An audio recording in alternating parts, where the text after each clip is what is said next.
ఆంధ్రప్రదేశ్ రాష్ట్రంలో మరి ఏ నేతకు దక్కని గౌరవం సీఎం చంద్రబాబు గారికి దక్కింది.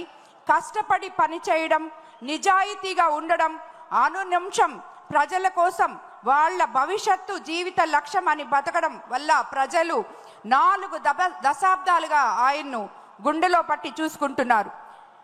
నిన్నటి విధ్వంసం నేటి రేపటి వికాసం వైపు రాష్ట్రం ప్రయాణం సాగుతోంది.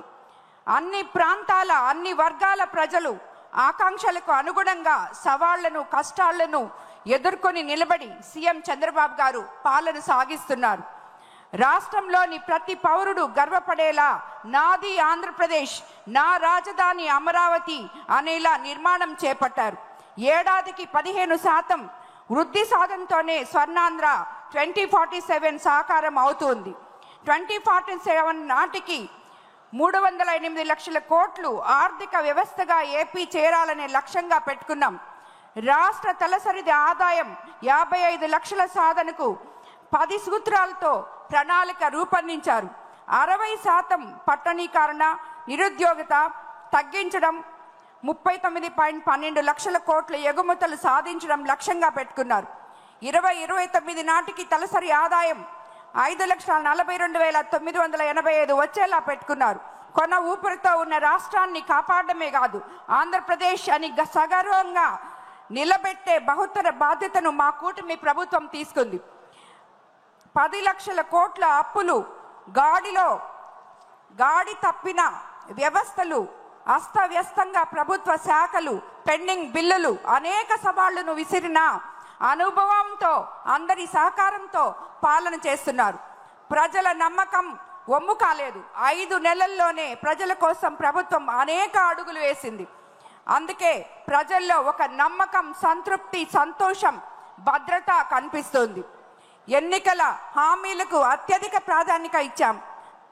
తద్వారా ప్రజల్లో ఒక పాజిటివ్ చర్చను తీసుకురాగలిగాం.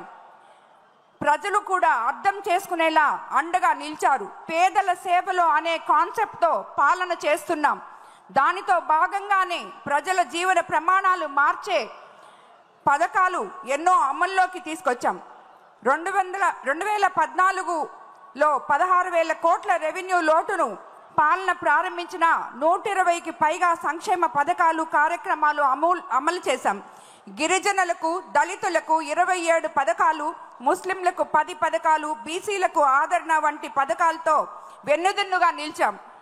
పుట్టిన బిడ్డకు ఎన్టీఆర్ బేబీ కిట్, తల్లి బిడ్డ ఎక్స్ప్రెస్తో మొదలుపెట్టి చనిపోయిన వారికి బీమా వరకు అనేక పథకాలు అమలు చేశారు.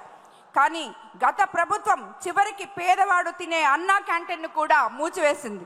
సంక్షోభం నుంచి సంక్షేమం వైపు నేడు మళ్ళీ పథకాలు ప్రాణం పోసాం.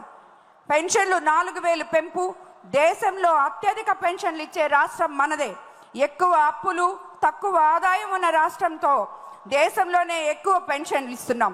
అధికారం చేపట్టిన మొదటి నెల నుంచే 64 లక్షల మందికి ఇంటి వద్దే పెన్షన్ ఇవ్వగలుగుతున్నాం. దేశ చరిత్రలోనే లేని విధంగా అనారోగ్యంతో ఉన్నవారికి 10,000 రూపాయలు, 15,000 రూపాయలు పెన్షన్ ఇస్తున్నాం. పేదల కోసం నేటికి 198 చోట్ల అన్నా క్యాంటీన్లు ప్రారంభించాం. 5 రూపాయలకే కడుపు నిండా పేదలు భోజనం చేసేటట్టు చూసుకుంటున్నాం. పేదల జీవన ప్రమాణం పెంచడంలో ఇదో ముఖ్యమైన పథకం. సూపర్ 6 పథకాలు నాంది. ఆడబిడ్డలకు సాయంగా దీపం 2 కింద ఏడాదికి 2,684 కోట్లతో 3 ఉచిత గ్యాస్ సిలిండర్ల పథకం. చెత్త పన్ను రద్దు చేశాం. గత ప్రభుత్వం పన్ను వేసింది కానీ 83 లక్షల టన్నుల చెత్త ఎత్తనే లేదు. 25కు పైగా కొత్త నూతన పాలసీలు, industrial development policy, MSME policy, food processing policy, electronic policy, private park policy, clean energy policy, semiconductor policy, drone policy, data centre policy, తిరిగి బ్రాండ్ ఏపీకి శ్రీకారం చుడుతున్నాం. పారిశ్రామిక ప్రగతి వైపు అడుగులు వేస్తున్నాం. ₹5,000 కోట్లతో కొప్పర్తి, ఓరుకల్లు ఇండస్ట్రియల్ కారిడార్లు, కర్నూలులో డ్రోన్ హబ్ ఏర్పాటుకు 300 ఎకరాల కేటాయింపు. ప్రతి క్షణం, ప్రతిరోజు రాష్ట్రం కోసమే ప్రజల రుణం తీర్చుకుంటున్నాం. ఇవన్నీ కేవలం 5 నెలల కాలంలో మా ప్రభుత్వం చేసుకున్న లక్ష్యాలు.